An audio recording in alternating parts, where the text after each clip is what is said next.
네, 이번에는 화제 인물들 한 명씩 살펴보겠습니다. 먼저 첫 번째는 이분입니다. 네, 김연아 의원이죠. 네, 소신과 배신 사이. 자유한국당 의원 중에서 유일하게 이낙연 국무총리 후보자 인준에 홀로 찬성표를 던졌습니다. 먼저 김연아 의원의 얘기 들어보고 오시겠습니다.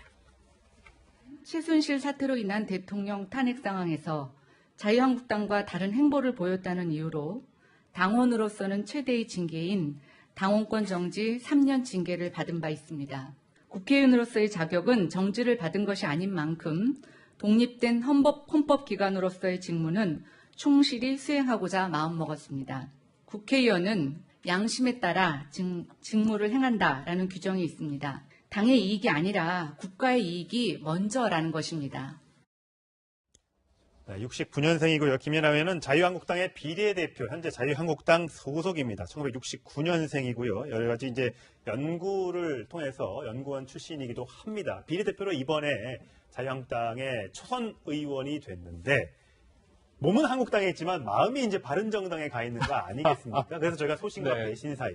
사실 비례대표라고 하면 결국 당시에는 이제 친박이 많이 공천을 주도했기 때문에 친박들 입장에서는 우리 사람이다라고 생각했을 텐데 바른정당으로 가버리니까 그러면 그냥 배지 버리고 가라라고 하니까 또 그건 또 안 된다고 하니 그냥 당원권만 정지를 해놓은 상태. 그러니까 이게 제도적으로 묘한 상황이 있기 때문에 소신과 배신 사이인데 두 가지는 다 어느 쪽에서 보느냐에 따라서 해석은 정반대입니다. 자유한국당 입장에서 보면 완벽한 배신이고 자유한국당을 뺀 나머지 입장에서 보면 완전한 소신이에요.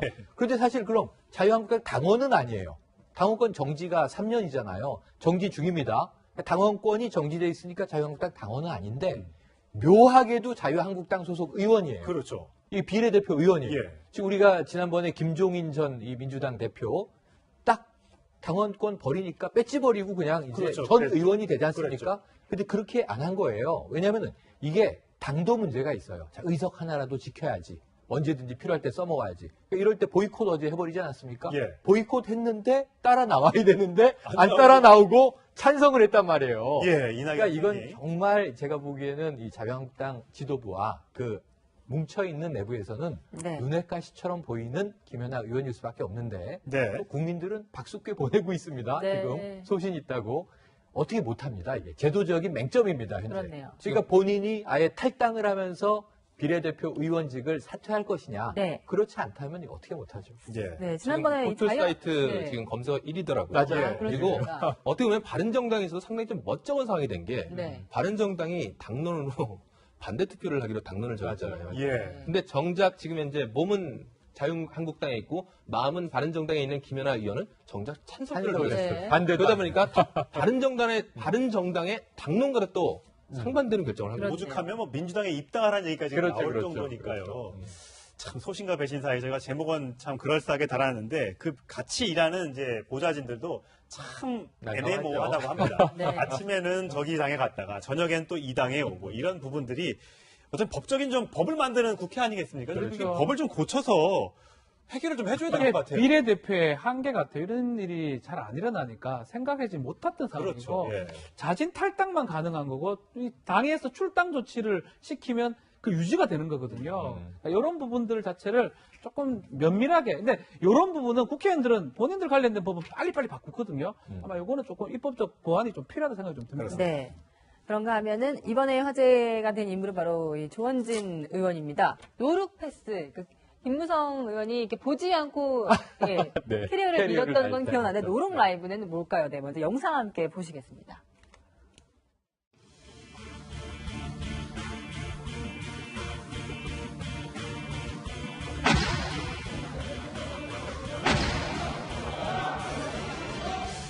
어제 정권 잡자마자 날치기 하고 저기 앉아있나? 부끄럽지도 않아? 팔대기 있으면 해봐. 부끄럽지도 않아? 협치한다며? 협치 같은 소리 하고 앉아있네. 잘한다. 행패 같은 소리 하고 있네. 누가 그랬어? 그것들이 옛날에 했는지 한번 생각해봐. 뭐라 했는지. 있을 때 잘하시.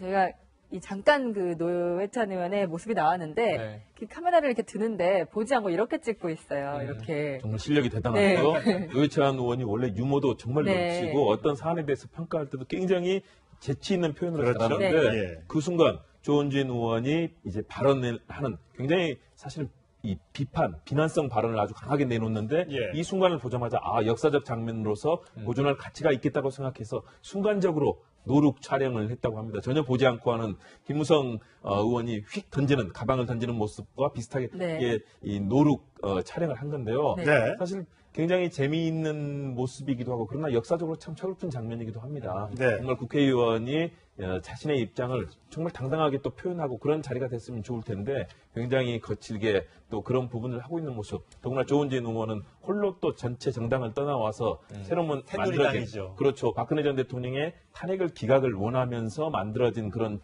정당 아니겠습니까? 그런 측면에서는 현재 정말 국정의 이 농단 사태, 국기문란 네. 사태로 빚어진 서글픈 우리 정치의 자화상을 보는 것 같고요. 아까 우리 김연아 의원 봤지만 이렇게 정치인들이 자기 소신과 또 역사적인 책무를 다하지 못한 채 서로 오가고 있는 우리 현실 정치의 모습 아닌가. 이번 문재인 정부와에서는 좀 우리 국회가 더 생산적으로 바뀌었으면 하는 그런 바람입니다. 네. 네, 생산적인 국회를 희망합니다만 앞으로 어떻게 하는지 저희가 두 눈 똑바로 뜨고 지켜보도록 하겠습니다. 네. 다음 인물입니다. 그런가 하면은 네, 손혜원 의원이죠.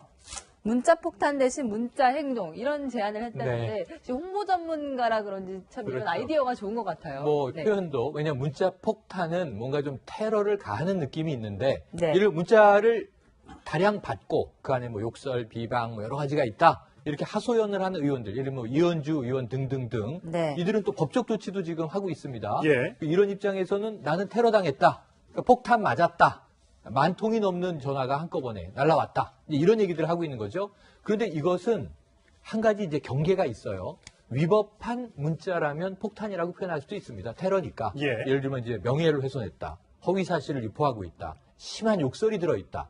혹은 누군가의 특정한 세력의 오더에 따라서 조직적으로 행동했다. 그런데 이게 또 유권자들이 정말 공인인 국회의원들에게 정말 저런 발언은 내가 화가 나서 못 견디겠네 하고 막 문자로 항의를 했는데 이게 한꺼번에 동시에 쌓인 거라면 국회의원이 이것을 또 매도하는 것도 문제가 있거든요. 네. 그러니까 이게 미묘한 법의 경계가 있고 예. 또 어떻게 보느냐에 따라서 다른 거예요. 그래서 이것을 혹자는 자 문자 항의를 받았다는 표현이 중립적인 거 아닌가? 그러니까 언론에서는 문자 항의 사태 뭐 이렇게 얘기해야 되는 거 아닌가? 문자 폭탄이 너무 고착되면은 일방의 편을 들어주는 거 아닌가? 이런 또 이제 예. 반론도 있었어요. 근데 아예 문자 행동은 좋아 보이는 표현이죠. 그렇죠. 뭔가 우리가 이 저항한다, 시민들이 행동한다 이럴 때 행동은 액티비티 그렇죠. 입니다. 예. 그래서 문자가 이 다수 날아가는 행동을 나쁘게 보느냐, 좋게 보느냐의 시각 차이를 보여주는 어법이라는 생각이 드네요. 네, 이 문자 폭탄에 시달렸던 이현주 국민의당 의원 얘기 한번 들어보시겠습니다. 주말 내내 제가 문자 테러에 시달렸습니다. 아마 한 통쯤 받은 것 같습니다. 그래서 뭐 거의 기록을 세우고 있지 않나 이런 생각까지 드는데 특히 그 내용을 보면 정말로 사실은 웬만한 그 기가 센 사람이 아니면 정말 상처받겠다 이런 생각이 들고 만약에 의원님들이 앞으로 계속 상처를 받게 되면 앞으로 이렇게 소신 있는 의정활동 과연 할 수 있을까 정말 걱정이 됩니다. 폭탄이냐 행동이냐 네. 결국은 피해자가 느끼는 거 아니겠습니까? 우리가 성희롱이나 뭐 이런 것들을 할 때도 받는 사람이 이쁘다라고 선의로 얘기해도 받는 사람이 왜 나한테 그런 얘기하지? 하면 피해가 되는 거 아니겠습니까? 이게 그런 문제를 좀 계산을 해야 되는 거죠. 손혜원 의원이 문자 행동이라고 이렇게 한다는 건 뭐냐면 그만큼 의식 있게 문자를 보내자라는 그 뜻도 네. 봐야 될 것 같고요. 뭐 이현주 의원, 뭐 제가 정치인이라면 100만 통 와도 받아야죠. 정치하지 말든가.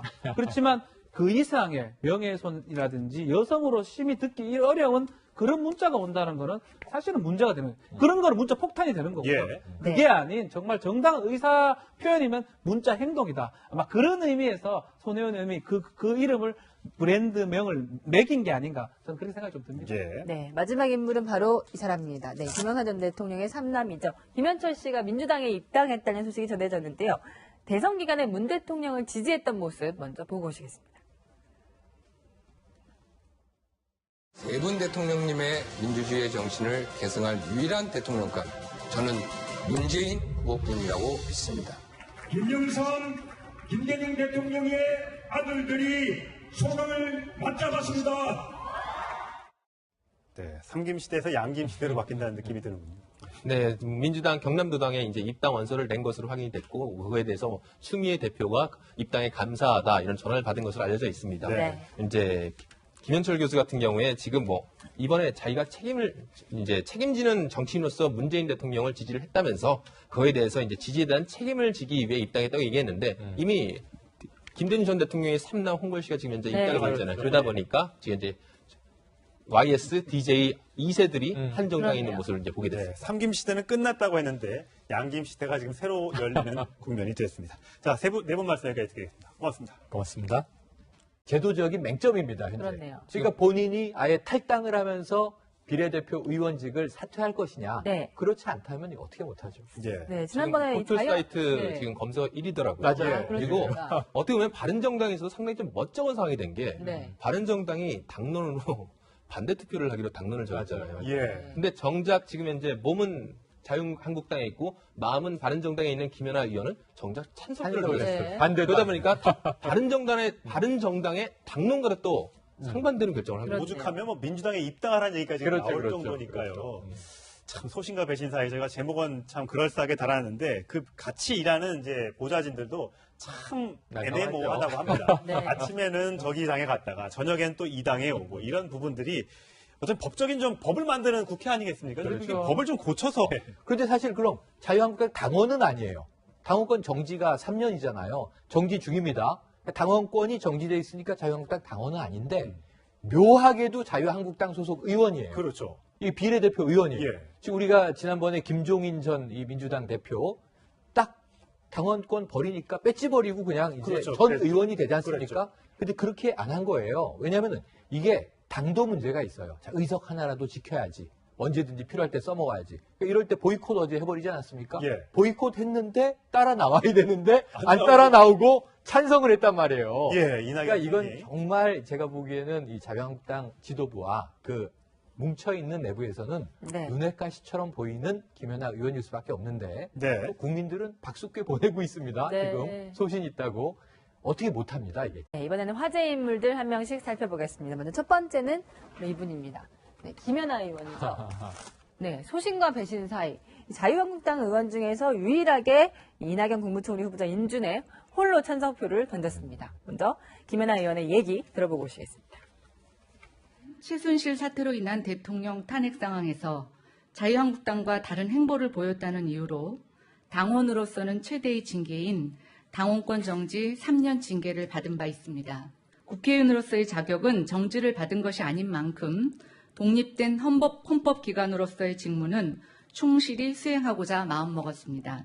국회의원은 양심에 따라 직무를 행한다라는 규정이 있습니다. 당의 이익이 아니라 국가의 이익이 먼저라는 것입니다.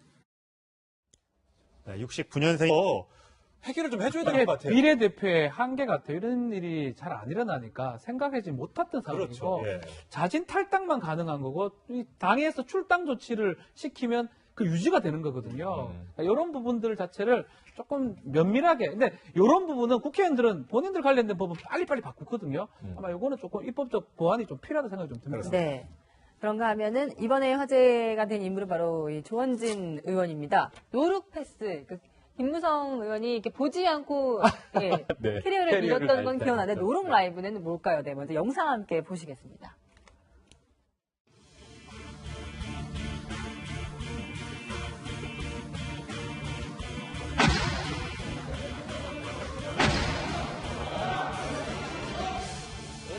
이고요. 김연아 의원은 자유한국당의 비례대표, 현재 자유한국당 소속입니다. 1969년생이고요. 여러 가지 이제 연구를 통해서 연구원 출신이기도 합니다. 비례대표로 이번에 자유한국당의 초선 의원이 됐는데 몸은 한국당에 있지만 마음이 이제 바른정당에 가 있는 거 아니겠습니까? 그래서 저희가 소신과 배신 사이.